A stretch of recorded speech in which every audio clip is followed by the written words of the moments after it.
ልባርካችሁ ባንድ ድምጽ እንደዚህ ልባርካችሁ። ቀንዳችሁ ከፍ ከፍ ይበል። አንደበታችሁ በጠላታችሁ ላይ ይከፈት። ላውጅ እግዚአብሔር ድብቅ ጦር ስለናንተ ያስነሳ።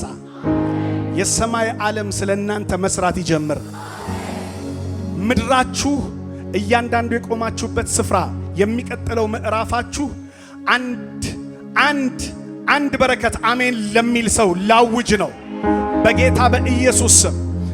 ከፍርሃትና ከውጊያ ሸለቆ ወደ በረከት ሸለቆ እነ ኢዮሳፍጥ እንደገቡ ዛሬ በኢየሱስ ስም ስትራመዱ የበረከት ሸለቆ ላይ ተገኙ። ለ3 ቀን ሙሉ በዝብዘው የማይጨርሱትን ያንን ምርኮ እንደተቀበሉ እግዚአብሔር ሰርቶ ውጤት እነሱ እንደወሰዱ ዛሬ ጸልያለሁ። በኢየሱስ ስም ውጤታችሁን ውሰዱ። የክብር ውጤት፣ የቅባት ውጤት፣ የከፍታ ውጤት፣ የድል ውጤት፣ የፍሬያማነት ውጤት፣ የሰማይ መለቀቅ ውጤት በኢየሱስ ስም ሆነ። ለጌታ እልልታ፣ ጭብጨባ፣ ክብር።